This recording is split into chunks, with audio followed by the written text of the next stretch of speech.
주만 바라봅니다.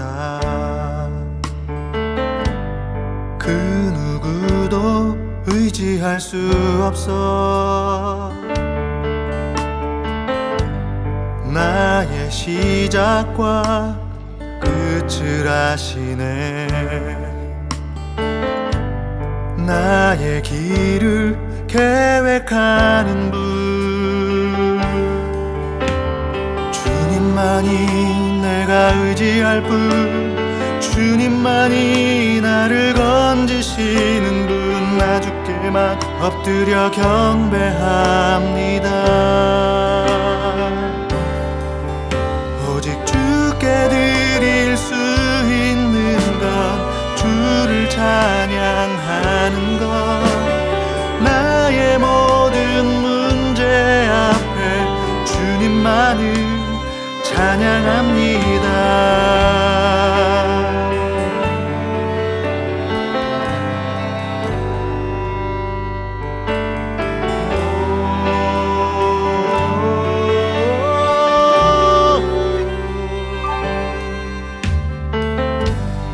나의 눈 오직 주만 바라봅니다. 그 누구도 의지할 수 없어. 나의 시작과 끝을 아시네. 나의 길을 계획하는 분, 주님만이 내가 의지할 분, 주님만이 나를 건지시는 분, 나 주께만 엎드려 경배합니다. 주님만이 내가 의지할 분, 주님만이 나를 건지시는 분, 나 주께만 엎드려 경배합니다. 오직 주께 드릴 수 있는 건 주를 찬양하는 것. 나의 모든 문제 앞에 주님만을 찬양합니다. 오직 주께 드릴 수 있는 것 주를 찬양하는 것. 나의 모든 문제 앞에 주님만을 찬양합니다.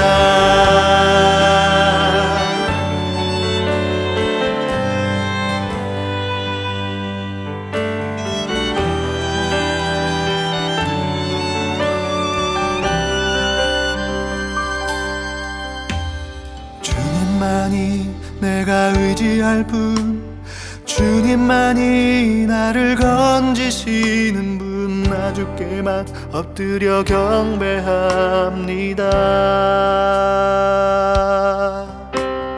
주님만이 내가 의지할 분, 주님만이 나를 건지시는 분, 나 주께만 엎드려 경배합니다. 주님만이 내가 의지할 분, 주님만이 나를 건지시는 분, 나 주께만 엎드려 경배합니다.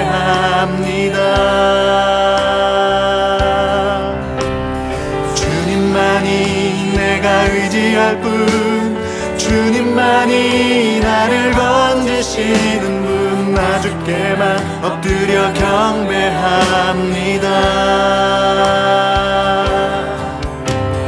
주님만이 내가 의지할 분, 주님만이 나를 건지시는 분, 나 주께만 엎드려 경배합니다. 주님만이 내가 의지할 분, 주님만이 나를 건지시는 분, 나 주께만 엎드려 경배합니다. 주님만이 내가 의지할 분, 주님만이 나를 건지시는 분, 나 주께만 엎드려 경배합니다.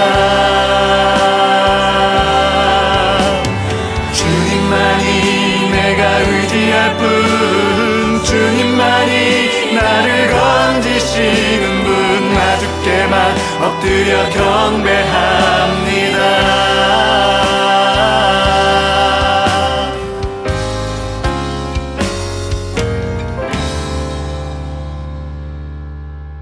오직 주께 드릴 수 있는 건 주를 찬양하는 것, 나의 모든 문제 앞에 주님만을 찬양합니다. 오직 주께 드릴 수 있는 것, 주를 찬양하는 것, 나의 모든 문제 앞에 주님만을 찬양합니다.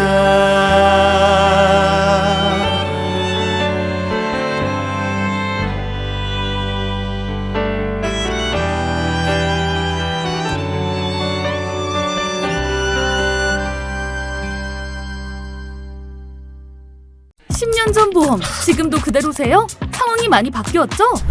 혼자 판단하고 점검하긴 점점 더 복잡하고 어려워진 내 보험. 마이보험 체크에서 맞춤형 보험 리모델링 해보세요. 고객들이 직접 올린 후기로 신뢰가 가는 마이보험 체크. 보험 리모델링이 필요할 땐 마이보험 체크. 안녕하세요. 반갑습니다. 양의삼TV 카타콤 3프로 목사 양의삼입니다. 오늘은 정신건강의학 시간이고요. 두 분 만나는 시간입니다. 김신권 박사님 먼저 인사해 주시죠. 네, 반갑습니다. 김신권입니다. 네, 유영 박사님 인사해 주십시오. 반갑습니다. 이호혜입니다. 네, 박사님 거기 뉴저지는 어떻게 온도는 괜찮습니까? 날씨 괜찮으십니까? 거기 온도가? 여기 온도요. 네, 오늘은 좀 선선해졌습니다. 그동안은 정오도록 아주 더웠었는데, 뭐 100도 오르고 뭐 이렇게 해서 더웠는데, 오늘은 좀 선선해져서 좀 살 것 같습니다. 네, 네. 아유, 한국도 더워가지고. 근데 보니까 이 온 세계가 지금 들끓고 있어서 뭐 중국에서 지금 이렇게 일어나는 일들 보니까 뭐 진짜로 아스팔트 위에다가 아스팔트 위에서 후라이를 할 수 있겠더라고요. 예, 어, 계란 후라이가 될 정도고 너무너무 더운가 봐요. 온 세계가 지금 난리고 유럽은 뭐 유럽대로 40 몇 도 그, 막 올라간다 그러고. 네, 유럽이 원래 그렇게 더운 지역이 아니거든요, 여름에. 그래서 제가 이제 영국에 살 때만 해도 반팔을 입은 기억이 없을 정도로 영국은 긴팔 입고 다녀도 그늘에만 들어가면 시원하고, 그리고 이제 유럽이 대체적으로 집집마다 에어컨이 없었어요. 그렇다면서요. 예. 네. 그 에어컨이 뭐 비싸서 못 다른 것도 있지만은 에어컨이 필요가 없어서 굳이 에어컨을 달지 않았던 점도 있거든요. 그렇게 여름이 아주 덥지가 않고 조금 지나면 시원해지고 그러니까 뭐, 그리고 선풍기도 사실 선풍기라는 것도 보급이 잘 안 돼 있을 정도였습니다. 근데 지금 제가 소식을 들어보니까 영국도 그렇고 프랑스도 그렇고 독일도 그 유럽들이 원래는 시원한 여름을 보내는 유럽이 지금 거의 한국보다 더 뜨거울 정도로 그렇게 더워졌다는 거는 굉장히 기후가 이미 이상한 상태, 이전에 우리가 경험해 보지 못한 그런 상황으로 접어들었다라고 하는 증거가 될 것 같아요. 미국도 그렇고 한국도 그렇고. 아, 참, 진짜, 걱정입니다. 지구가 어떻게 될지. 제가 늘 하는 말이, 주님이 오시기 싫어도 오실 수밖에 없을 것 같다. 지구가 망하면은 뭐, 오셔야지, 어떻게. 밀어주기가 쉽지 않겠다, 이런 생각이 들 정도인데, 그래서 기후 위기라고 하는 것이 옛날에는 그냥 어떤 구호 정도로 그치는 그렇게 생각을 했었는데 지금 그게 아니라 실제적으로 우리가 기후 위기를 겪고 또 기후 위기 때문에 많은 정말 우리가 상상도 못한 어려움들을 이제 겪게 될 거거든요. 그러면은 그게 기후 위기를 극복하기 위한 노력들이 정말로 다 큰 협력, 일종의 가버넌스에 의한 협력이 꼭 필요한 상황이 지금 됐다.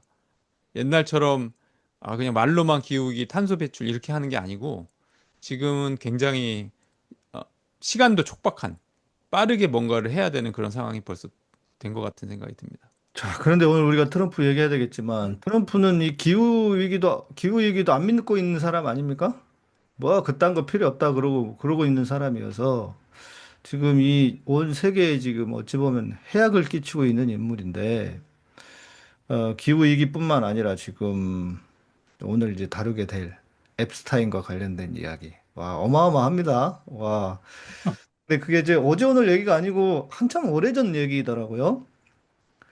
그, 네, 뭐 오래된 앱스타인이 그 소위 그 소아성애 어린애들 데리고서 나쁜 짓 하고 감금시키고 자기 섬에 데리고 가서 바깥에 못 나가게 하고 그러면서 이제 성적인 그 남용을 한 것은 뭐 오랫동안 가려진 건데 이제 이것이 이제 그동안 이럭저럭 숨겨오다가 네. 이번에 이것이 터진 것 같아요. 네.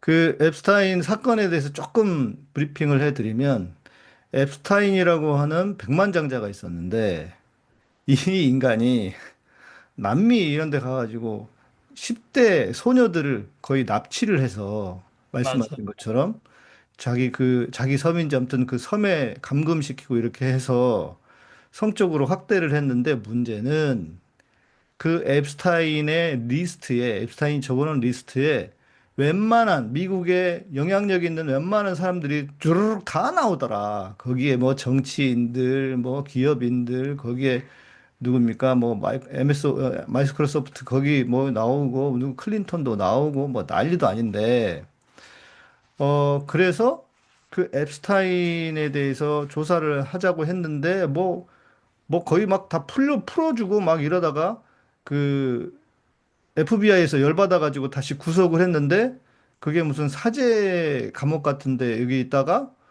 어 우리 말로 소위 말해서 자살을 당한 상황이 아닌가 싶을 정도인, 예, 감시도 하지 않고, 뭐 그런, 그래서 오래전에 그 사람은 그렇게 해서 일단락 되는 듯 했으나, 문제는 소위 말하는 트럼프의 지지자들인 마가 세력들이 가장 보고 있는 것 중에 하나가 딥스테이트, 예, 뒤에 움직이는 세력들이 있다. 그래서 이 딥스테이트를 없애야 된다. 이렇게 하고 있는데, 그러려면은 이 앱스타인 목록을 다 공개를 해서 이 딥스테이트 세력을 없애야 된다. 이제 이렇게 있었는데 트럼프가 대통령이 되기 전에 공약 사항으로는 오케이, 내가 그거 다 공개할게. 명단 다 공개할게 했는데 어, 법무부 장관도 그 리스트가 지금 내 책상 위에 있다. 이렇게까지 했었는데 갑자기 안 할게. 이거 없던 걸로 해라. 그리고 트럼프는 이 바보 같은 사람들이 그런 거 공개하라고 그런다. 막 이렇게 나오니까 거기 그러고 있는 상황인데 문제는 뭐냐면 그 앱스타인 리스트의 목록에 트럼프도 있었던 것 아니냐. 있었다. 심지어 지금 뭐 미국의 뉴스에서도 보도가 되었고 그리고 심지어 트럼프가 앱스타인한테 편지를 보냈는데 그 편지에 외설적인 그림을 그려서 손편지를 보냈다.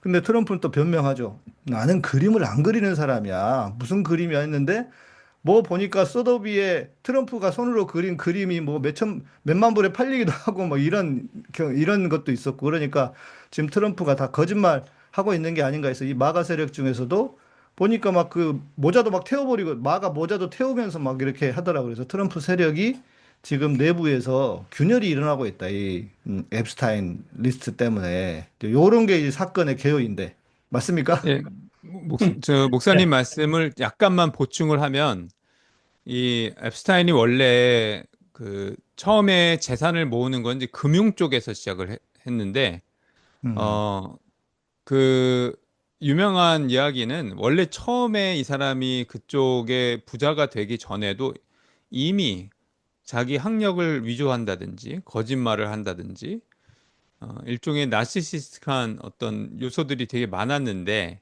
음, 나르시시스트를 걸러내지 못하는 사회 구조가 그 사람을 굉장히 그 CEO 막 회사들의 어떤 그 거부로 만들었고 또 이 사람이 돈을 모은 다음에는 그걸 갖고 뭘 했냐면 아까 말씀하신 대로 플로리다 앞에 있는 그 미국령 버진 아일랜드라고 하는 데가 있어요. 거기에 자기 섬을 이렇게 만들어서 음. 거기에다가 일종의 성접대를 한 거죠. 유력한 사람들을 데려다가 거기에서 파티를 열면서 미성년자들하고 성관계를 갖게 만들고 또 그것뿐만 아니라 거기에 곳곳에다가 카메라를 설치해 놨습니다. CCTV를. 아하. 그래서 그걸 다 녹화를 해서 빼도 박도 못하게. 그러니까 일종의 그 약점을 다 잡는 거예요. 누구를 데리고 왔고, 그리고 녹화도 다 하고, 그래서 나중에 자기가 그걸 이용해 먹을 생각으로 단순히 친분뿐만이 아니에요. 그걸 어떻게든 그래서 엄청난 분량의 자료들을 이제 확보를 해놨고, 그랬는데 이제 그게 사실은 좀 오래된 이야기가 94년부터 2004년이라니까 벌써 한 20년쯤 전에 그 사건은 그때 됐지만 그 이후로도 그 파장이 계속됐는데 거기에서 피해자들이 이제 소송을 걸기 시작하고 그러면서 전모가 조금씩 밝혀지는 거죠. 피해자들의 소송을 통해서 밝혀지고 그리고 누가 거기를 왔었는지 그것도 뭐 지금 명단 전체를 공개하냐 안 하냐도 있지만은 조금씩 알려지는 겁니다. 누가 거기 왔었냐. 이야기에 나오는 거는 이제 빌 클린턴이라든지 아니면은 영국의 그 안드류 왕자. 안드류 왕자가 아이고. 누구냐면은 찰스의 동생이에요. 네. 예. 엘리자베스 2세의 아들인데 찰스 동생인 안드류 그 안드류 왕자는 거의 사실인 것이 확실한 것이 이 일이 있고 나서 이제 자기 지위에서 전부 다 물러납니다. 영국의 왕실에서도 그걸 치욕스럽게 생각하는 게 있었고 아하. 안드류 왕자가 그렇게 그래서 튀지 않았군요. 그 어, 왕자가. 뭐 어쨌든 그래서 전부 음. 거기에 관련이 된 사람들은 전부 다 하나씩 이야기가 밝혀지고 뭐 예를 들면 유명한 소설 제가 굉장히 좋아하는 스티븐 킹이라든지 이런 유명인들 뭐 정치인들뿐만 아니라 그런 사람들을 전부 다 거기에다가 이렇게 성접대를 했다는 게 요지인데 근데 이제 딥스테이트 얘기는 왜 나오냐면은 아 이게 우리가 보이지 않는 이면에서 세상을 전개를 주무르고 있는 그 모든 명단들이 사실 여기에 다 모여서 파티를 했기 때문에 이 명단을 공개해야 된다. 트럼프 입장에서는 자기가 당선이 되면은 이걸 공개하겠다고 공공연하게 약속을 했는데 되고 나서는 이제 말을 바꾼 거죠. 공개를 못 한다. 그 이유가 뭐냐? 혹시 트럼프가 거기에 들어가 있는 거 아닌가? 그것을 누가 지금 점화를 시켰냐면 워싱턴 포스트가 그걸 밝혀내기 시작했습니다. 그 워싱턴 포스트가 보도를 하면서 트럼프는 이제 거액의 소송을 걸고 지금 미국에서는 신문사하고 거대 신문사하고 트럼프의 어떤 한판 승부가 지금 벌어지고 있고 사실 이제 워싱턴 포스트 이전에도 다른 언론들이 그걸 다뤘지만은 거대한 이 거대 권력 트럼프라고 하는 거대 권력이 이제 워싱턴 포스트가 싸워보겠다고 참전을 하면서 이제 지금 뭔가가 점화되고 있는 것이고 그러면서 이거를 공개를 거부하거나 없다라고 말하는 트럼프에 대해서 비판하고 또 실망하는 세력들이 트럼프 지지를 철회하기 시작하는 그러면서 그 트럼프의 지지 세력 안에서 균열이 일어나는 현상이 지금 일어나고 있다 이렇게 얘기할 수 있죠. 아, 어떻게 두 분이 그 미국에 사는 사람들보다도 더 정확하게 많은 정보를 가지고 있네요. 근데 한 가지 그 워싱턴 포스트가 아니고요. 월스트리트 저널입니다. 월스트리트. 그러니까 저도 네, 좀 헷갈렸어요, 네, 이게. 네, 월스트리트저널이죠. 네, 맞습니다. 네. 워싱턴 포스트가 아니라. 네. 거기에 이제 그 지금 14조 원에 달하는 그 뭐야 저걸 돈을 매기고서 수부를 했죠. 저 트럼프가 말이죠. 그랬더니 이제 그거에 대한 이제 그 만일에 월스트리트 저널이 그 편지의 카피를 내놓을 거거든 말이죠. 그럼 또 야단납니다. 근데 두 분이 다 이렇게 옳은 얘기, 정확한 정보를 가지고 계신데 한 가지 이제 지난 한 2, 3일 동안의 변화가 꽤 있습니다. 그래요. 이게 뉴스가요. 하루가 다르고요. 오전이 다르고 오후가 달라요. 그래서 이제 내 추측에는 처음에는 이제 여러 사람들이 개입이 됐다 하는데 빌 클린턴 얘기가 나오고 그 마이크로소프트의 빌 게이트 얘기가 나오고 또 아까 말씀하신 대로 영국의 프린스 앤드루가 관여되어 있다는 게 이렇게 나오기 시작하니까 그 당시에는 유명한 사람 중에서 민주당 사람들이 많이 있을 줄 알았어요. 그래서 이제 공개하라고 트럼프도 큰 소리를 하고 그 모든 이제 공화당에서도 이제 저 공개하라고 이제 그랬는데 그런데 이제 요즘에 와서 이제 갑자기 태도가 바뀌어져 가지고서 지금은 이제 문제가 뭐냐면요. 커버업, 얘를 감추려고 하는 거 또는 뭔지 모르지만은 그러니까 다들 추측이 트럼프가 소위 그 클라이언트 리스트 앱스타인의 고객 명단에 들어가 있다는 것을 알게 된 후부터는 확 태도가 바뀌어져서 트럼프가 이 파일을 공개하는 것을 지금 반대하기 시작했는데 이 지금 반대하는 게요 거의 맥혀듭니다. 이- 음, 이거 왜냐하면 대부분의 공화당 의원들이요 지금 마가도요 돌아섰어요. 마가도 돌아서 가지고서 이게 안 된다. 우리 대통령을 지켜야 된다. 그런 태도를 지금 보이기 시작하고요. 그리고 이제 소위 그 하원의 그 의장인 존슨이 안 된다. 이거는 공개를 해야 된다고 했던 한 사람이 지금 바뀌었어요. 음, 그래가지고 지금 말이죠. 이제 미국의 하원 의회가 2주가 될 거, 2주 후회가 될 것 같으면은 여름이기 때문에 이제 휴회를 합니다. 근데 그 휴회하는 것을 지금 존슨이 금방 당장 또는 아주 빠른 시일 내에 휴회를 하려고 지금 공작을 하고 있는데 그게 지금 먹혀들고 있어요. 그러니까 이 문제가 그 파일을 오픈하는 공개하는 것이 금년 9월까지는 연기가 됩니다. 근데 트럼프의 작전은 이걸 자꾸 연기시켜야 되거든요. 근데 연기시키려면은 뭔가 뭘 다른 걸 가지고서 이제 터트려 가지고서 소위 그 디스트랙션 그 애매하게 만드는 이제 그런 작전을 지금 소위 그 연막을 치고 있는데 그 연막을 치고 있는 게 지금 하나 둘 나오기 시작하는데 그 오늘 나온 건 뭐냐 할 거거든요. 그 비얼민 대통령이 지금 그 테리프 협상하기 위해서 워싱턴에 와 있어서 오늘 인터뷰하는 자리에서 기자들이 이제 물어봤거든요. 트럼프한테 물어봤는데 지금 완전히 트럼프가 이 모든 것은 오바마가 했다. 그게 언제부터 시작하냐면은 2016년도 대통령 선거 때 그때 이제 그 러시아가 여러 가지 민주당 당사 사무실 해킹하고 뭐 이런 것들이 다 증명이 됐거든요. 그렇죠, 그때, 확실한 예. 증인데 그때 러시아가 개입한 건 없다. 저지른 건 하나도 없다. 그런데 이것을 마치 러시아가 해킹도 하고 선거에 관여한 것 같이 오바마가 꾸몄다. 그러니까 오바마가 배반자다. 그러니까 오바마는 감옥에 가야 된다 하고서 실제로 오바마가 체포돼 가지고서 감옥에 들어가는 감옥 옷을 입고 들어가는 것을 AI에서 화상을 만들어 가지고요. 그것을 소셜 미디어에 펼쳤어요. 그러니까 지금 그것들이 다 나와 있습니다. 음, 오바마 잡혀가는 거. 그리고 오바마가 저 뭐야 그 형무소에서 입는 옷 입고서 감옥 뒤에 들어가 있는 사진 이런 것들이 지금 나왔어요.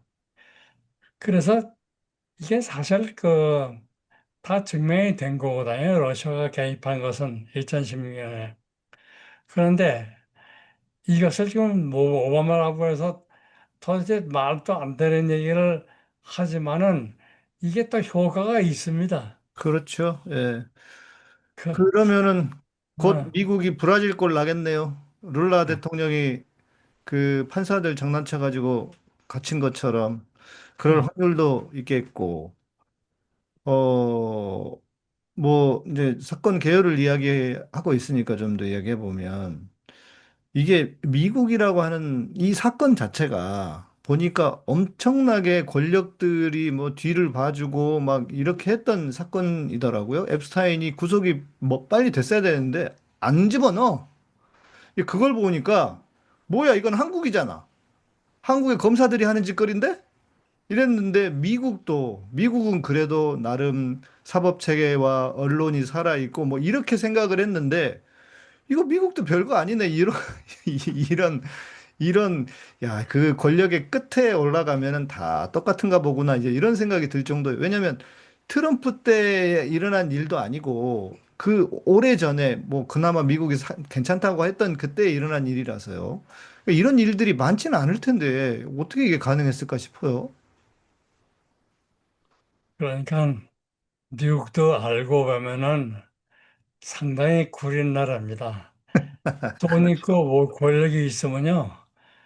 또 이제 변호사들을 정말 그 악명 높은 아주 그 변호사들을 여러 명 채용해 가지고서 범죄자들이 그것을 자기 범죄를 막는 거. 이 앱스타인도 2003년도에 처음에 발견이 됐습니다. 이가 아주 정말 완전한 그 소성애적인 행동. 그래서 이제 이런 걸 가지고서 그것을 잡아서 잡아 넣어야 되는데 그때 그 재판을 플로리다에서 했어요. 근데 플로리다에서 했으기에는요, 어떻게 된 게 그때 그 빠져나왔어요. 13개월 뭐 형 받았는데 그 13개월도 아주 무슨 호화스러운 데서 감금되어 있었고 말이죠. 그러고서 13개월 되고 나왔거든요. 그것도 그때 그 다들 그런 정치적인 배경, 그리고 여러 가지 로비 또 여러 가지 그 조작을 해가지고서 이게 나왔다고요. 근데 이번에 2019년에는요, 이것이 뉴욕의 법원에서 판결이 나왔어요. 그래서 이제 문제가 다른지, 뉴욕에서 법원에서는 상당히 앱스타인의 죄를 크게 그렇게 생각해가지고서 그 체포를 해가지고서 감옥에 넣는데 거기서 이제 자살했다고 그러잖아요. 이게 자살을 했는지 타살인지 아직 잘 모릅니다. 그래서 미국이요. 그런 그 배경을 볼 것 같으면요. 여러 가지 그 돈 있고 권력 있는 사람들의 그 로비라는 게 꽤 대단합니다. 그 미국은 이제 로비스트를 등록을 하게 돼 있어요. 합법이잖아요, 로비스트가. 예. 그리고 이제 그 사람들이 무슨 로비를 했는지를 보고하게 되어 있는데 그게 있어도 소용없어요. 또 한국은 더 문제가 그런 로비하는 사람들을 무슨 등록시키고 뭐 그런 통제하고 하는 그것도 없어요. 한국은 그저 로비하면 다 범죄로 되어 있는데 미국은 그래도 그거에 대한 제도가 있는데 그 소용없어요. 그 정말 트럼프가 하는 거 볼 것 같으면 이번에도 전 예전에 그 작곡하신 존 F 케네디 대통령 암살 사건 또 마틴 루터 킹 주니어 그 사람의 그 죽은 암살된 사건 내용에 대한 보고서들 이것들이 지금 몇천 페이지짜리 보고서들이 있는데 갑자기 그것을 공개했어요. 그게 다 뭐냐 고 같으면 먼저 자기가 지은 죄로부터 자기가 빠져나가기 위해서 소위 distraction, 그 연막 치는 작전을 지금 치고 있는데 이게 안 맥혀 들어간다고 생각했으면 어떤 잘못이야. 이게 먹혀듭니다. 음. 그래서 사실 의회에서도 이걸 공개하려는 투표를 한 것이 9월까지 미뤄지고 뭐 이럭저럭 해가지고서 또 이제 트럼프는 대법원에서 공무 집행하는 도중에는 자기가 인다이트를 받지 못하게 되는 그 이뮤니티가 있거든요. 그거, 그거 믿고서 뭐든지 지금 다 저지르고 있습니다.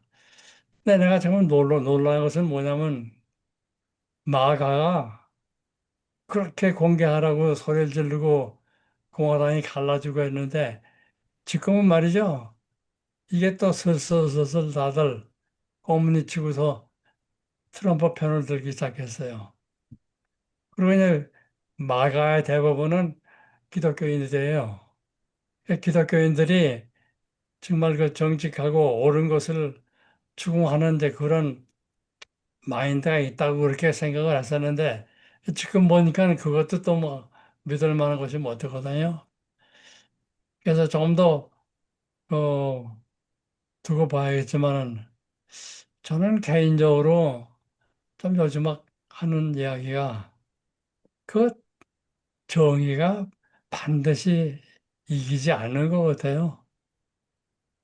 정의가 지기도 하고 그리고 옳은 것이 다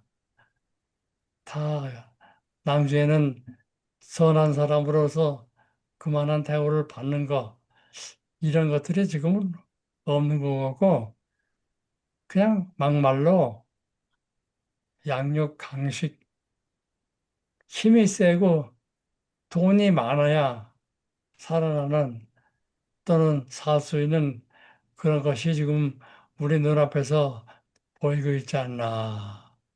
난 이것은 미국뿐이 아니고 한국도 그렇지 않나 하는 생각이 들어요. 한국은 더 하죠. 권력 있는 사람. 네.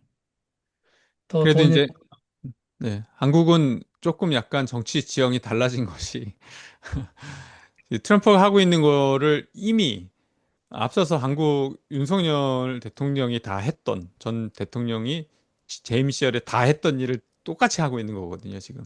전임자 탓하는 거 하고 이것저것 이제 사고를 하나 치면은 다른 사고를 쳐서 그걸 메꾸고 계속 디스트랙션 시켜가지고 하면서 그리고 뒤로는 계속해서 자기 어떤 부정적인 방법으로 불법을 저지르거나 이런 일들을 지금 했던 것들이 하나씩 하나씩 어, 특별 검사들에 의해서 지금 이제 조사가 되고 있는 상황이거든요.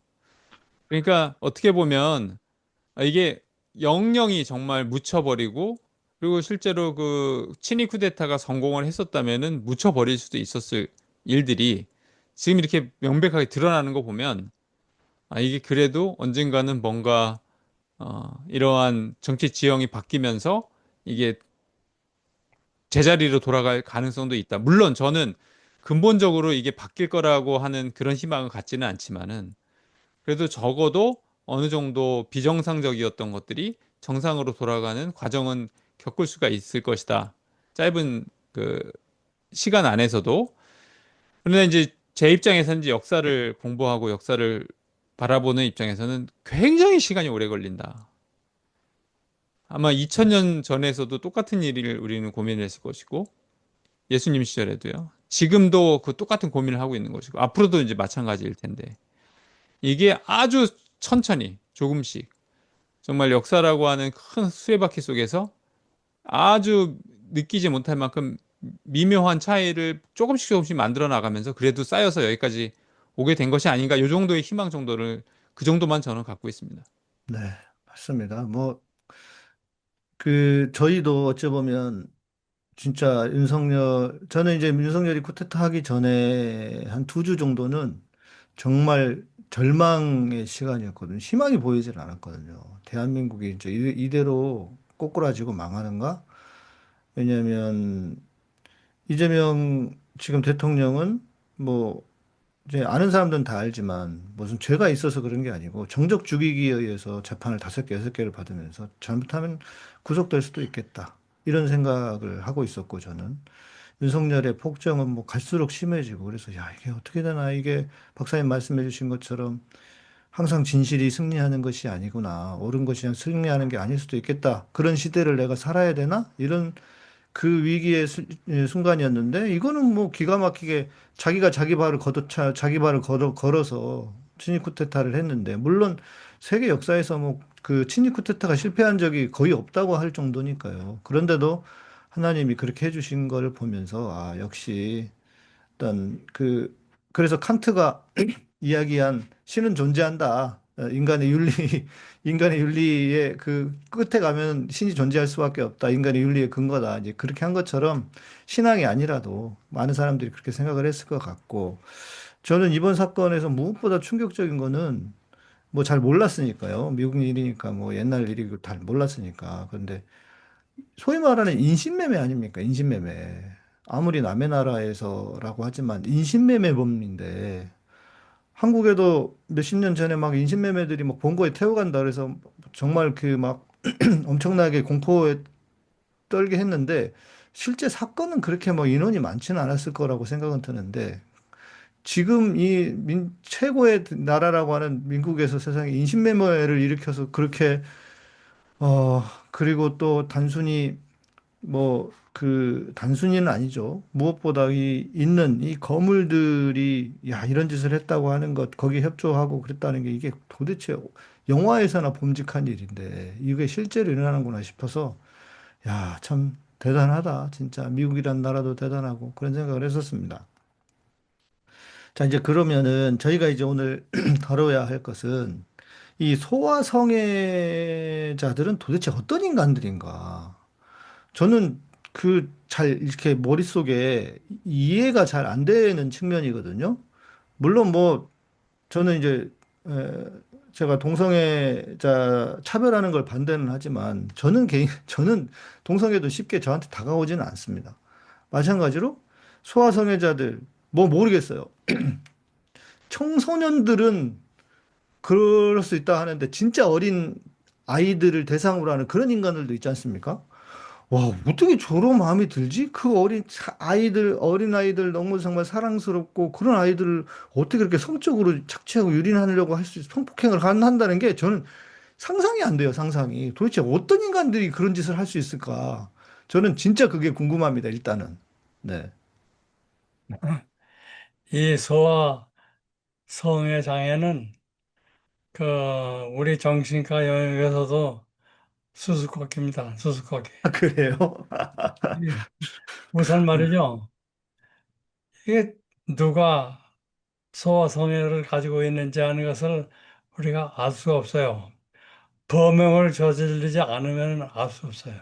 음, 그래서 우리가 알 수 있는 것은 잡힌 사람들, 그런 그 소아 성 남용 또는 복행을 한 사람, 잡힌 사람 중에서 소아성애가 있는 사람들이 한 50%가 있기 때문에 이제 이 사람들을 조사한 결과를 가지고서 소아성애라는 것이 무엇이라는 것을 알게 됐어요. 그래서 이제 소아성 장애에 대한 그 기준이 있습니다. 처음에는 이제 13살 이하의 여자아이나 남자아이에 대해서 성적 매력을 느끼고 그 성적 매력뿐이 아니라 그 충동 때문에 실제로 그런 성 남용 또는 복행을 하는 사람들, 이제 이런 사람들이 있다는 것을 우리가 알아서 그것을 이제 정신장애로 이제 규정을 했거든요. 그런데 알고 보니까 이 어린애들의 그 벌거벗은 사진이라든지 애들 사진을 보고서 흥분을 느끼는 사람이 꽤 있어요. 그렇습니까? 네. 와, 그런데 그것이 다 도덕적인 마인드를 가지고서 절제. 이것은 안 음, 되겠다는 음. 생각을 합니다. 이거 안 되겠다. 죄책감을 느끼고 말이죠. 그러고서 그 행동을 컨트롤합니다. 그런데 컨트롤하는 사람들이 있냐면은 또 그것을 실제로 행동으로 옮기는 사람도 있거든요. 근데 그 차이가 잘 몰라요. 그리고 이런 그 성적인 충동은 가지고 있지만 어린애들에 대한 충동을 가지고 있지만은 그것을 전적으로 바깥에 내보내지 않고 그리고 자기는 결혼해 가지고서 애 낳고 또 어른하고도 성인 여성들하고도 성관계를 해가지고서 또 성관계를 즐기고 해서 양쪽이 다인 사람도 있어요. 그러니까 이것을 정잡을 수가 없어가지고 이 성상에 소아성장애가 있는 사람 중에서 그것을 어린애들에게 폭행을 한 경우에만 우리가 문제가 되지, 그렇지 않은 사람들은 문제가 되지 않거든요. 보통 사람들에게 너 어른을 보고서 매력을 느끼냐 이게 물어볼 수도 없는 거고요. 음. 그래서 우리가 정잡을 수 없어서 그런 그 소아성 폭행한 사람을 가지고서 그 중에서 한 50%가 어린애들에게 그 성적인 자극을 느끼고 흥분하고 또 그것을 실행에 옮기는 것이 있다는 것은 우리가 알고 있을 그 정도고, 최근에 와서는 이 13세가 또 16세로 올라갔습니다. 또 어, 그러다가 이제 이게 애매하니까 사춘기 이전의 아이들에게 이제 성적인 매력을 느끼고 그런 충동이 있는 사람들을 우리가 소아성 장애라고 이렇게 부르는 거죠. 그래서 원인도 뭐 여러 가지 연구를 많이 했어요. 그런데 한 가지 그저 좀 의미 있는 그 소견이 있다면은 그 소아성 장애가 있는 사람들 중에서 한 50%는 자기가 어렸을 적에 자기가 성적 폭행을 당한 역사가 어, 있습니다. 음. 그런 경험이 있는데, 그런데 그 경험이 있으면 왜 그게 자기가 그런 행동을 하게 되느냐, 그런 욕구가 생기느냐에 대해서는 우리가 잘 모릅니다.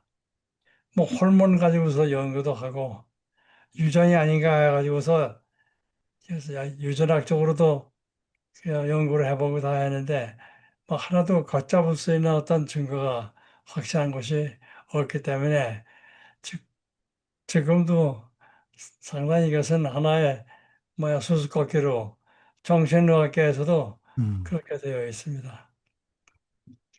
16세로 올라갔다고 하는 거는 기준이 좀 강화됐다 이렇게 봐야 되는 건가요?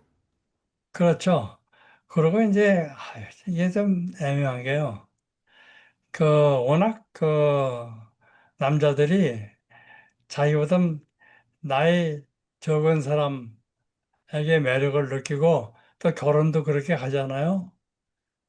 그래서 남자가 연하의 젊은 여자를 에 대해서 욕구가 있다는 것은 이것은 그 진화론적으로도 좀 설명이 됩니다.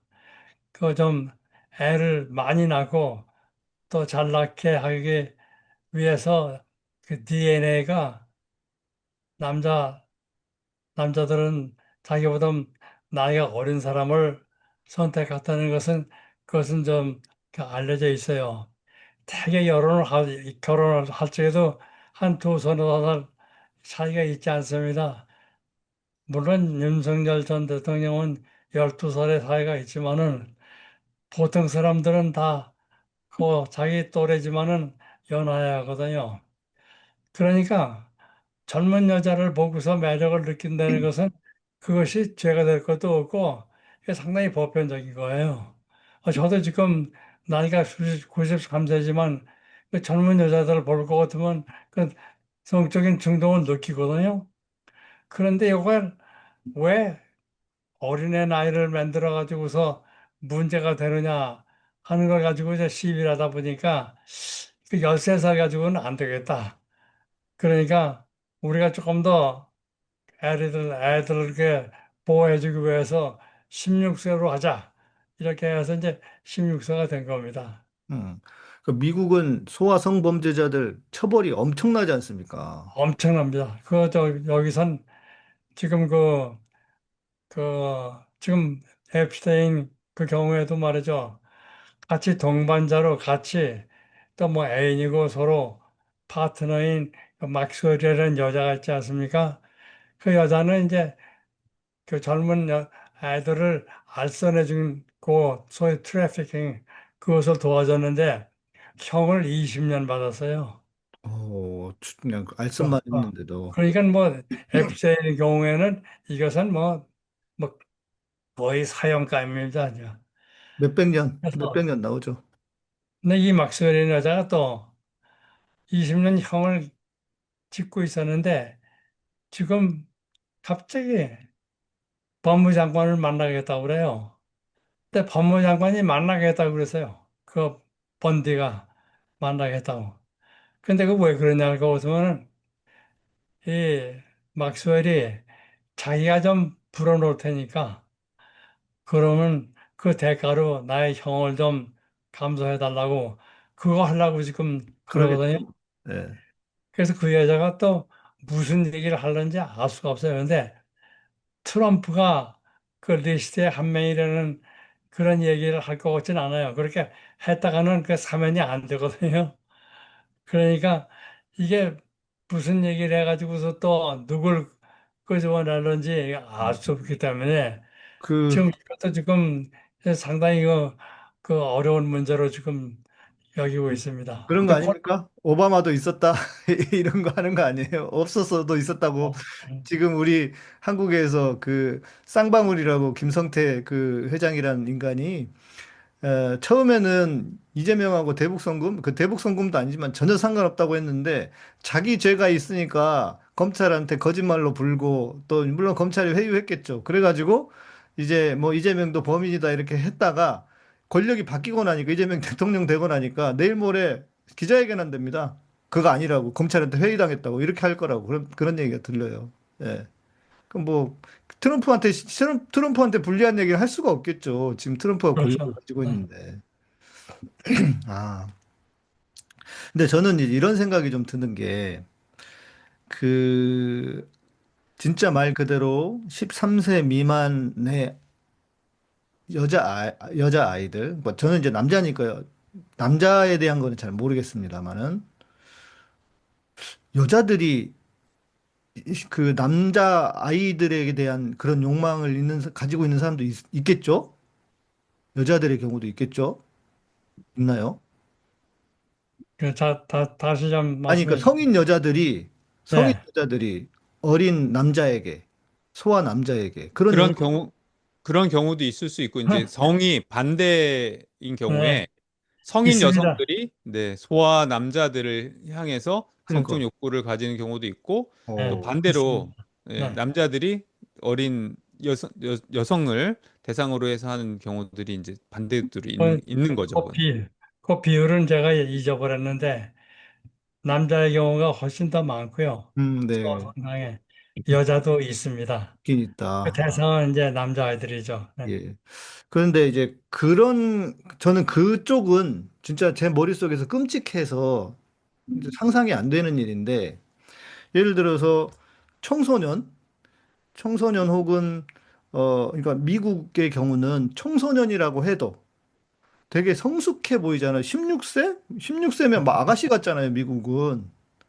이제 그러면 이런 생각이 들어요. 소위 말해서 돈을 수도 없이 가지고 있고, 또 권력도 거의 끝자락에 가가지고 자기가 하고 싶은 거 다 해보고, 할 수 있는 위치를 가지고 있고, 돈과 힘을 가진 사람이 뭔 짓은 안 하고 싶을까? 예를 들면, 현대 그 정주영 회장은 도대체 와이프가 몇 명인지를 모른다지 않습니까?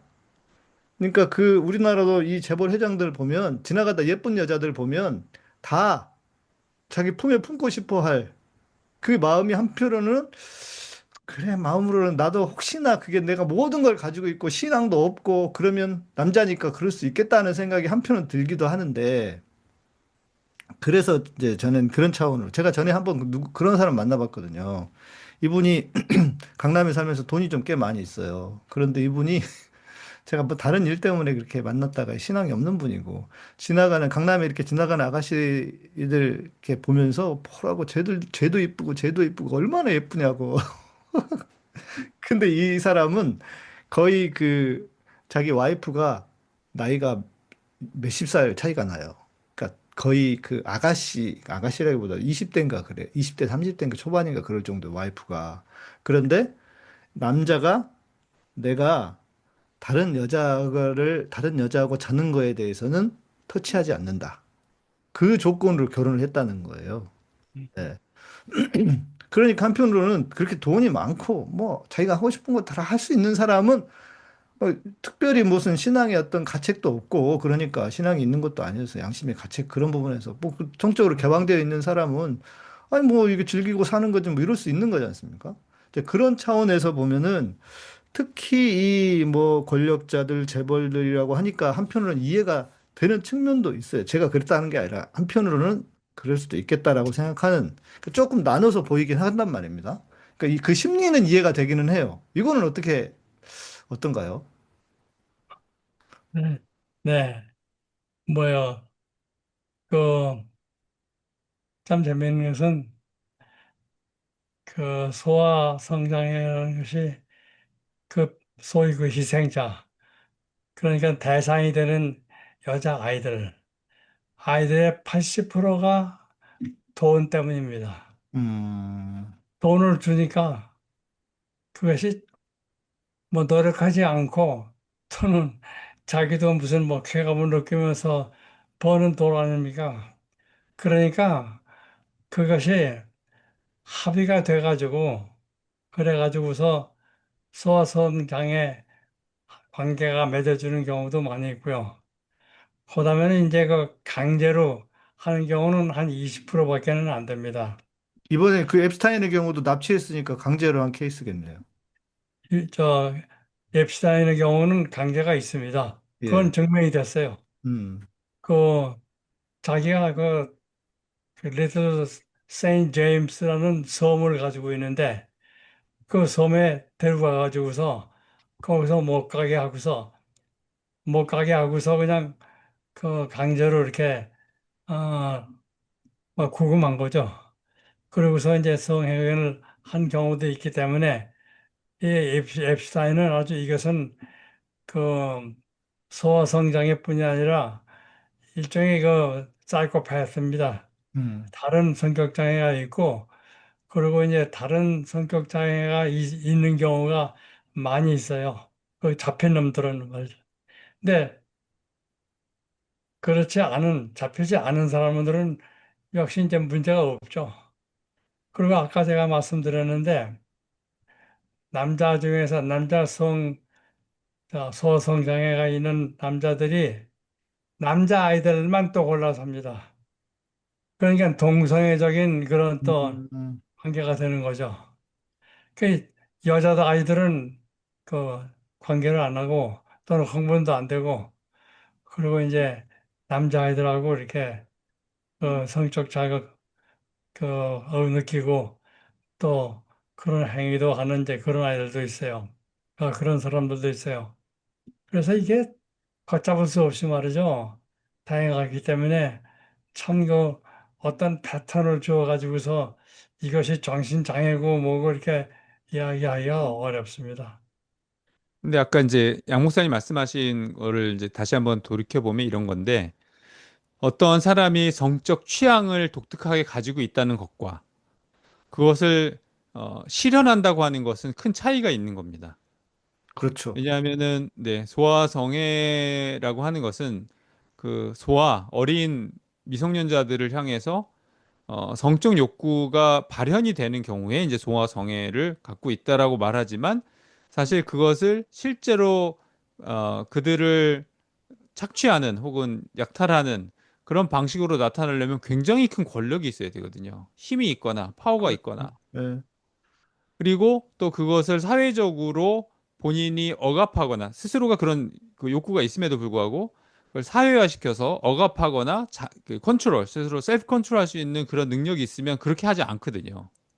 그러니까 이제 그러겠죠. 예. 본인이 갖고 있는 성향이 있다고 하더라도 그것이 사회적으로 발현되지 않으면 그거는 큰 문제가 되지 않을 수 있고 사실은 개인만 갖고 있으면 아무도 모르지 않습니까, 세상에. 그렇죠. 네, 네, 그리고 네. 그걸 가지고 있는 걸 어떻게 비난하겠어요?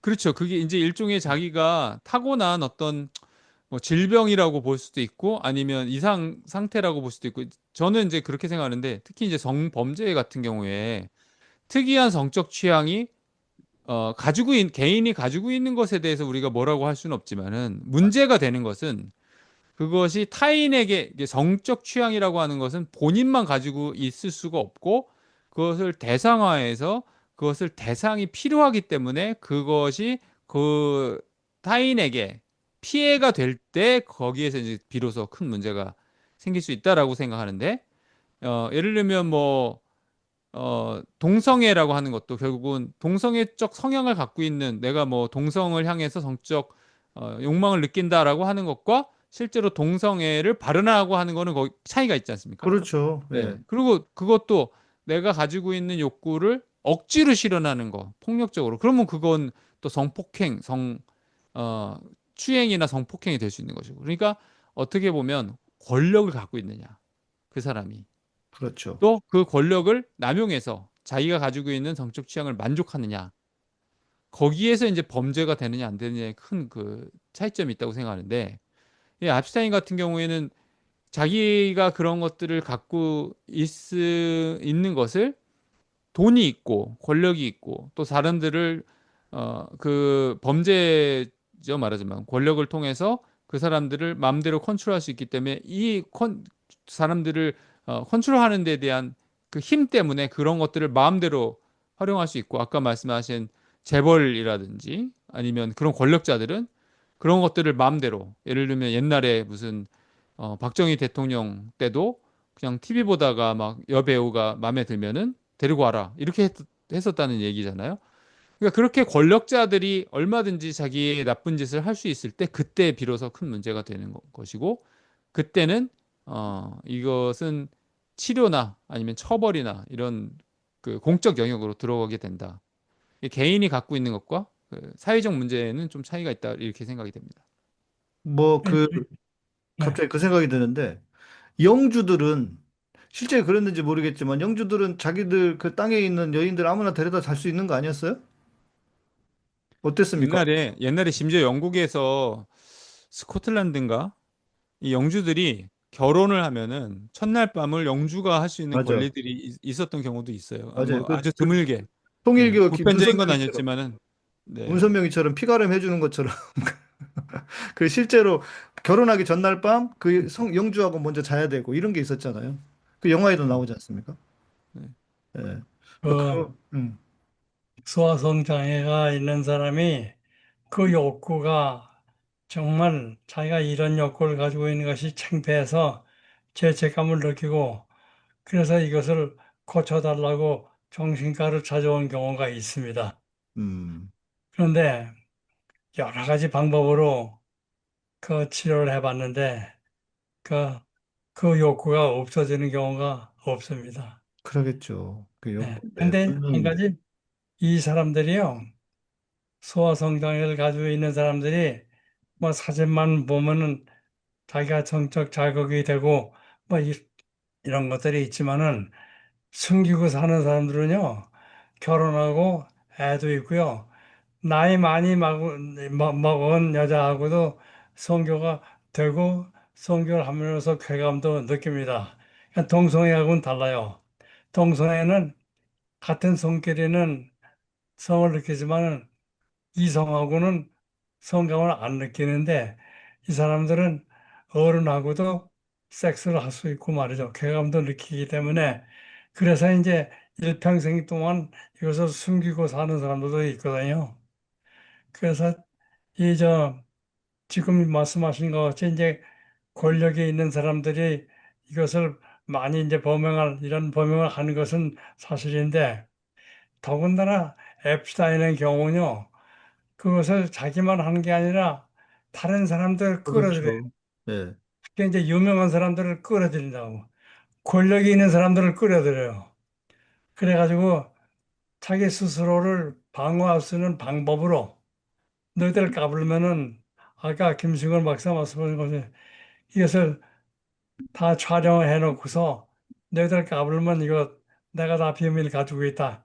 폭로한다. 뭐 이런 것이 있기 때문에 그래서 이제 많은 사람들을 다 끌어들이는데 그 한 15년 동안을 그렇게 같이 친했던 시대가 앱사인이 한참 그런 행동을 할 때거든요. 그래서 트럼프가 거기에 가담하지 않았다는 것은 좀 상상하기 어렵습니다. 에이, 에이, 트럼프가 무슨 뭐, 설마 거기 안 네. 들어가 있는 게 이상한 거죠. 어찌 보면. 근데 이제 저는 이런 생각도 듭니다. 한편으로는 그런, 어찌 보면 그 욕망을 가지고 있으면서도 사회적으로 그걸 발현하지 않았다고 하는 것은 어찌 보면 오히려 자기 스스로 절제하고 사회적으로 이게 문제니까 안 돼라고 하는 어떤 개인의 윤리적인 어떤 선을 지켜가고 이런 것 때문에 오히려 저는 그런 욕망을 가지고 있는데도 그렇지 않은 사람들은 칭찬받아야 되는 사람들이 아닌가 싶어요. 네. 통제하고 절제한 사람들 아닙니까? 네. 근데 이제 반면에 저는 어디에 초점이 그 꽂혀지냐면 앱스타인 같은 그런 살다 보면 그런 쓰레기 인간들이 있긴 있습니다. 어디든.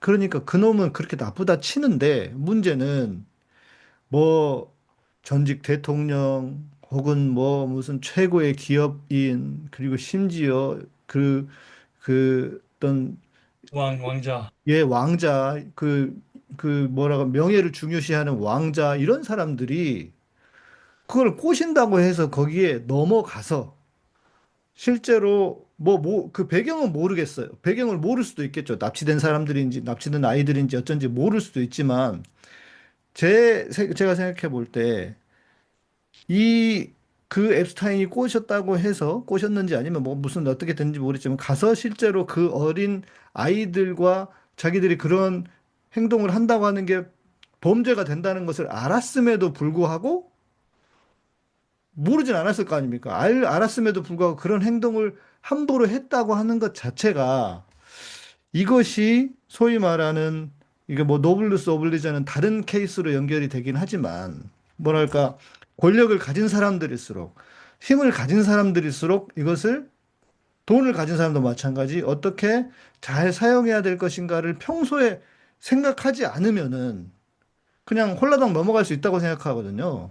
그러니까 그런 뭐라고 할까 리더가 되고 뭐 그런 리더가 되기에는 준비가 되지 않은 사람들이 너무 많지 않았는가 하는 생각이 드는 거예요, 저는. 그런데 제 생각에 그, 저, 그 사회적으로 유명한 사람을 꼬시기에 반드시 애들 가지고서 꼬셨는지 그건 잘 모르겠어요. 내 음, 생각에는 그게 아니라 뭐 젊은 여자들, 뭐 이런 여자들도 이용해서 꼬시지 않았나 이런 생각을 하는데 그런데 제가 이것은 얘기 안 할 수가 없는데 이 어린 사람들, 뭐 소아만이 아니라 좀 나이 든 젊은 여자, 남자들, 그거에 대해서 성적인 행동, 폭행, 남용을 하는 것은 사실은 교회 내에 있습니다. 아, 그쵸. 네, 교회 역사에 있어요. 그건 아주 뭐, 가톨릭은 말할 것도 없고요. 네. 가톨릭이 많죠. 제가 그것을 통계를 한 번은 다 가지고 있었는데 제가 외우진 못했습니다만 그 뭐 목사님들이 또는 교회에서 일하는 젊은 그 사역자들이 돈이 있어서 그런 것도 아니거든요. 그런데 뭐 그루밍이라든지 가스라이팅 같은 거 해가지고서 젊은 아이들 성적으로 희롱한 거 그거 상상외로 맞습니다. 그래서 우리가 이것은 유혹이 있으면 말이죠. 모든 게 그 누적이 특히 이제 이런 것은 그 케이스가 자꾸 무적이 되는 이유는 그것을 하는 사람들이 권력도 권력이지만 뭔지 컨트롤할 수 있는 그런 분위기 이런 것이 있기 때문에 이런 것이 다 조성이 되지 않나. 이런 분위기를 앱슈타인이 잘 이용을 했거든요. 근데 그것이 꼭 이런 그 앱슈타인 같이 나쁜 놈들만 있는 게 아니라 이것이 우리가 잘 모르지만 말이죠. 일반 사회에도 이런 것이 있지 않나. 알려지지 않는 범죄가 있지 않나. 그런 생각을 합니다.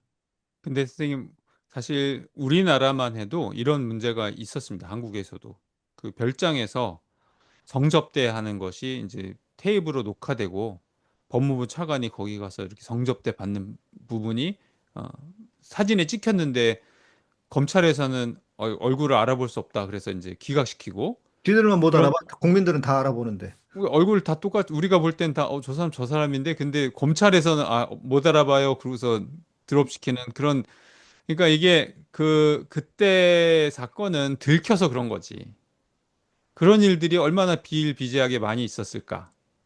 무슨 얘기냐면 거기에 미성년자가 섞였으면 이제 그런 앱스타인처럼 문제가 되는 건데 그러한 작은 일들은 얼마든지 우리나라 사회, 한국 사회에서도 있을 수 있고 수도 없이. 뭔가 네 그런 근데 거기에 제가 보면은 그게 권력이 있기 때문이거든요.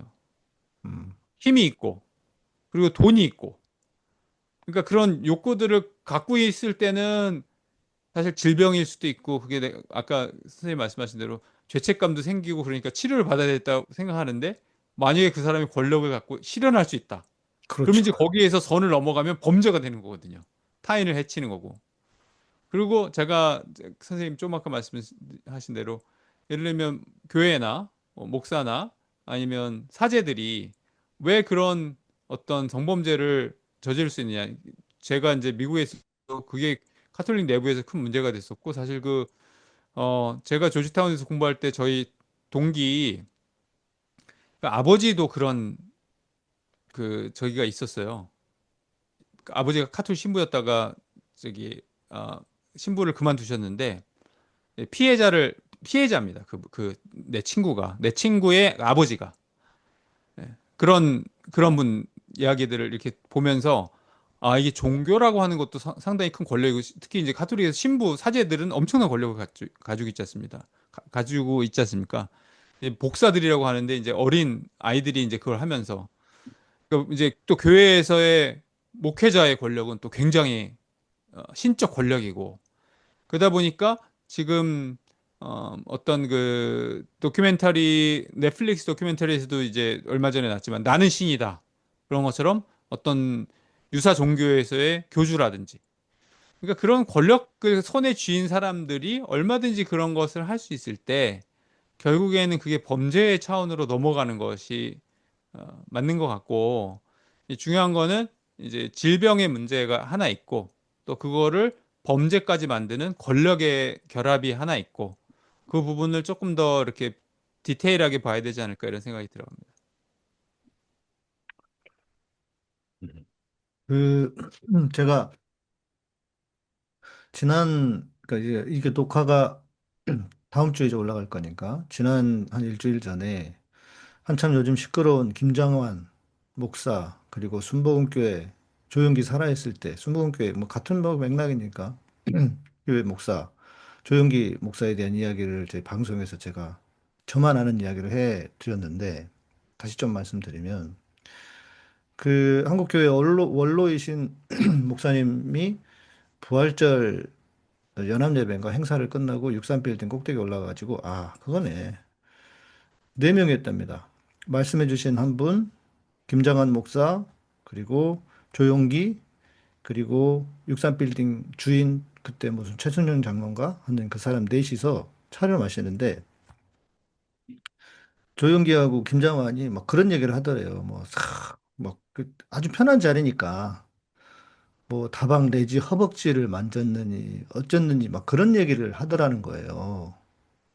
서로 낄낄거리며 웃으면서. 그래서 이분이 내가 다시는 니들하고는 내가 만나면 상종을 안 하겠다. 이제 그러면서 헤어지셨다는 거예요. 그 이야기를 제가 그분하고 가까운 분 모시고 있는 가까운 분 통해서 들었는데 그 이야기를 들으면서 내가 무슨 생각을 했냐면 이 사람들의 평소에 그 행실 적어도 목사고 어찌됐건 한국 사회에서 성직자로 인정받고 또 얼마나 조용기, 김장한 하면 그 바닥에서 막 거의 최고로 훌륭한 사람들이라고 인정을 해줍니까? 그런데 그 민낯이 어, 그런 사람들이라면 뒤에서 숨어서 이상한 짓은 안 하겠는가?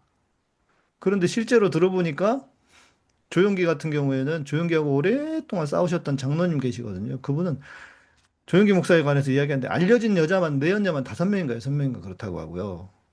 김장한 목사 마찬가지. 그런 이야기를 그 내부에 아는 분들은 다 알 거 아닙니까? 그래서 새 얘기가 새 나오니까 뭐 비슷한 그런 얘기가 있다 이런 얘기를 들으면서 그러니까 이 사람들의 비슷한 거죠. 아까 말씀드렸던 그 거물들, 정치인들, 뭐 재벌들, 뭐 이런 거물들이 평소에 나는 권력도 있고 돈도 있으니까 뭐 편하게 생각하는, 심지어 걸리더라도 내가 어떻게 뭐 법적으로 빠져나갈 수 있겠지라고 하는 생각. 세상의 모든 것을 누려볼 수 있겠다, 누려봐야 되겠다는 생각. 그런데 이 사람들은 목사잖아요, 목사. 그러니까 이 이중 두 얼굴을 가지고 지금 세상을 살아가고 있는 인간들. 거기에 또 속아 넘어가고 있는 사람들이 너무 많은 현실인데, 이런 사람들한테 과연 우리가 목사로서 존경을 해 줘야 할 것인가, 존경심을 보여줘야 될 것인가는 저는, 그래서 대형교회 목사들 다는 아니겠지만 대부분들은 이런 짓거리를 하고 다닌다. 이런 생각이 들어서 더 그 민낯을 보게 된 경우인 것 같습니다. 많아요. 그런 게 너무 많은 것 같습니다. 아주.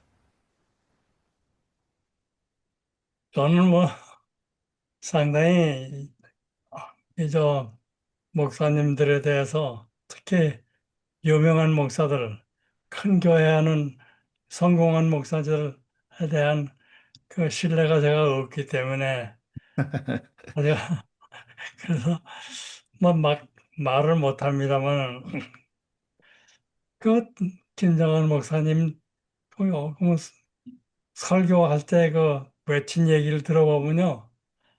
아니 저게 목사야? 네, 하는 맞아요. 생각이 아나무인이 들어요. 아나무인. 어, 그냥 내가 기도해 주는데 그게 뭐가 죄냐 말이요.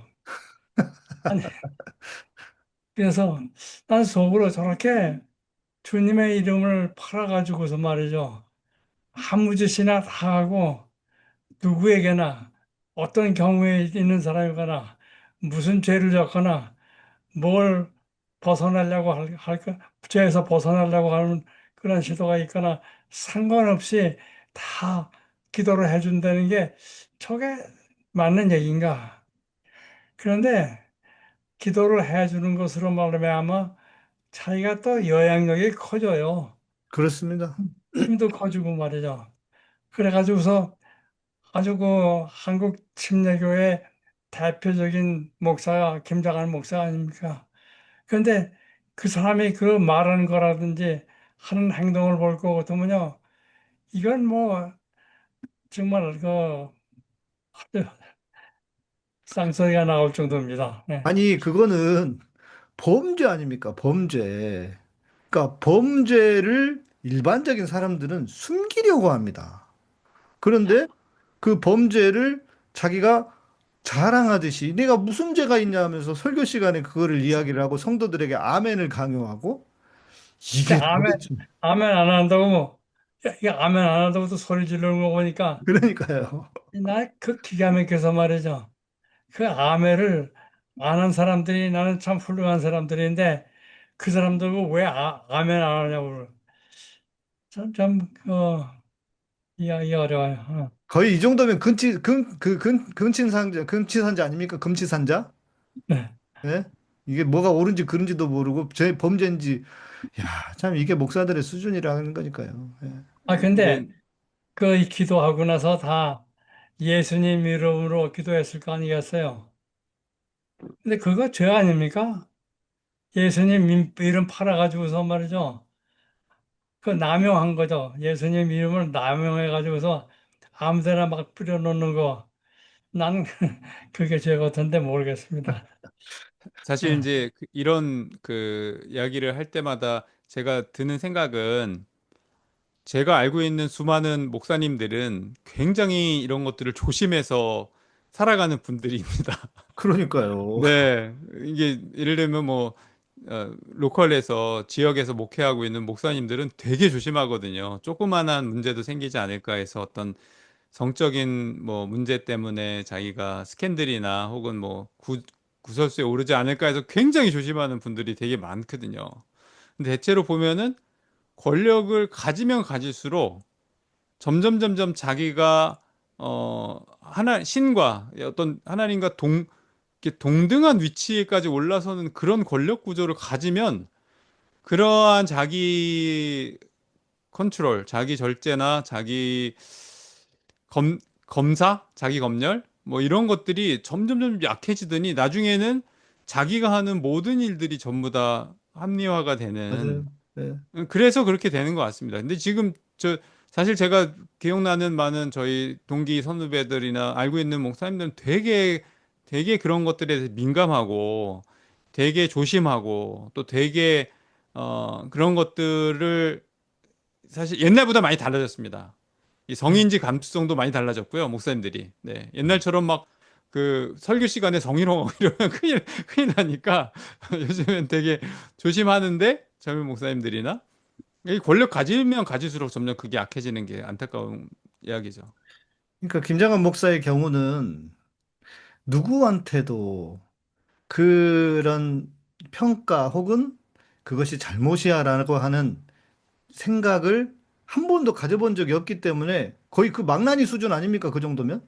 그렇죠. 거의 맞습니다. 망나니죠. 이 대한민국에서 이거는 진짜로 말 그대로 이거는 사회에서 분리시켜야 될 인간입니다. 그 뭘 잘했다고 그걸 기도해 줬다고 그걸 떵떵거리고 그걸 또 아멘을 강요하고 이거를 보는 세상 사람들을 어떻게 평가하겠습니까?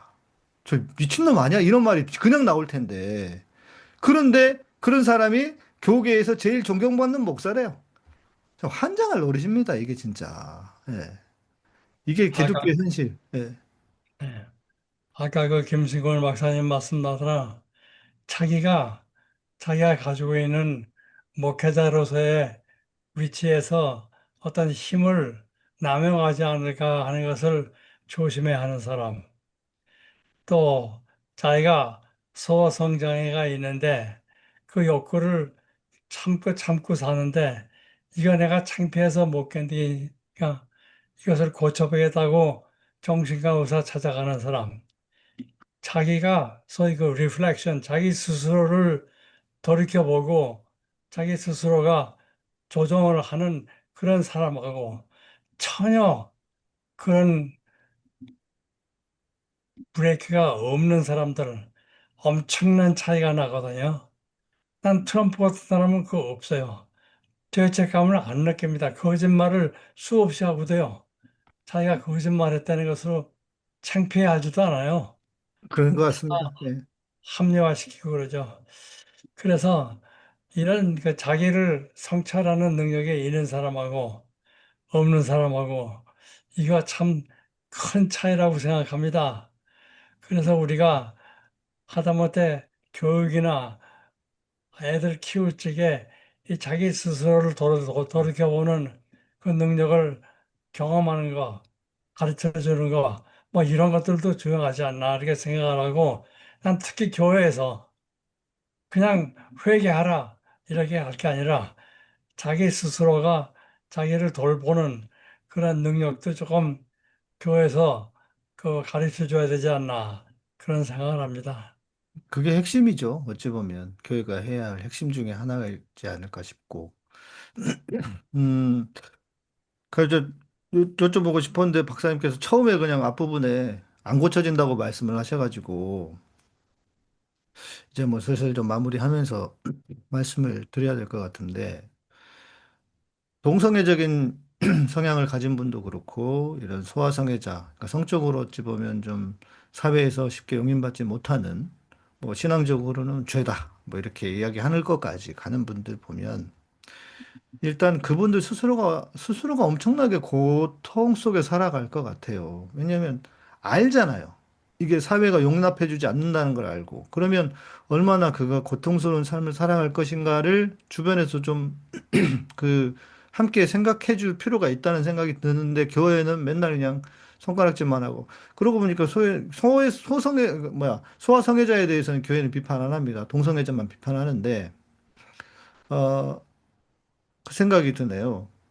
제가 봤던 영화 중에 아주 감명 깊게 봤던 영화 중에 하나가 뷰티풀 마인드라는 영화인데 이 사람이 조현증 같은 게 있어요. 뛰어난 수학학자고 실제 그 실화를 배경으로 만든 영화라는데 정말 세계에서 뛰어난 수학학자인데 자꾸 딴 사람이 보이는 거예요. 근데 마지막에 영화에서는 내용은 그거를 인정하고 그냥 함께 살아갑니다.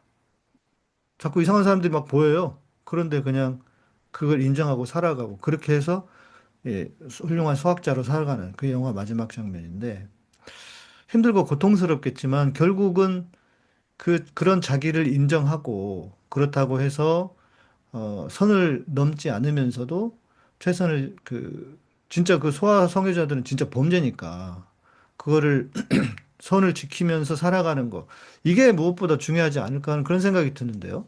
네, 저도 가족 동감입니다.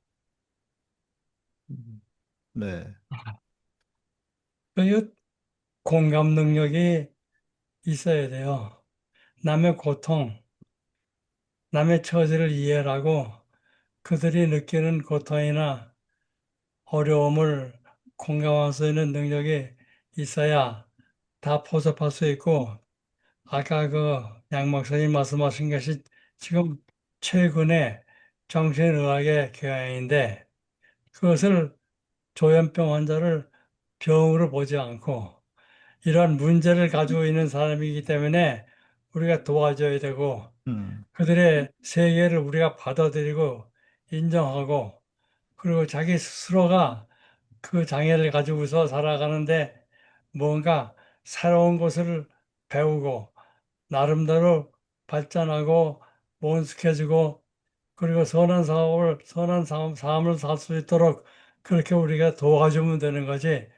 이걸 고친다. 고쳐지지도 않는데 고친다고 말이죠. 그러니까요. 예, 그래가지고서 괜히 그 뭐 헛수고하고 환자에게 고생만 주는 그런 것을 하지 말자는 것이 요즘 막 아마 김식원 박사도 그거 지금 그런 퀄리티 라이프에 대한 것에 좀 개입되어 있는 것 같은데 이런 운동들이 지금 있습니다.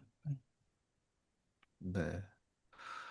그렇죠. 우리가 전에 김신구 박사님이랑 그 조현병 관련한 분들 좀 다루기도 하고 그 현장에 계신 분들 만나서 말씀도 듣고 그렇게 했는데 조현병이 너무 좀 왜곡된 측면도 많더라고요. 그냥 마치 다 식칼 들고 덤비는 사람들인 것처럼 조현병 환자들을 그렇지 않은데 그래서 그런 사회적인 어떤 이 영화나 뭐 드라마나 이런 데서 너무 그렇게만 보여서 그런 것 같은 문제도 있고 여튼 참 그분들에게는 그런 성향을 가진 분들은 얼마나 고통스러울까 너무 안타까운데 서로의 노력이 필요한 것 같아요. 그러니까 공감해주고 또 본인은 그걸 절제해야 되고 안 그러면 범죄자가 돼버리잖아요. 그거는 그러니까 그거는 하면서 본인 살아가도록 사회도 좀 지원하고 돕고 이래야 되지 않을까. 지금 박사님하고 제가 말씀을 들을 때마다 안 되는구나. 이게 안 되는 사람이 너무 많구나. 이런 생각이 들어요.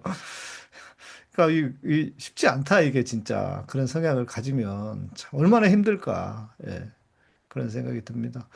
근데 그 우리가 안 되는 것을 그것을 안 되는 거로 우리가 받아들이고 그리고 뭔지 그 중에서도 뭔가 긍정적인 것을 찾아서 그쪽으로 우리가 움직이는 것.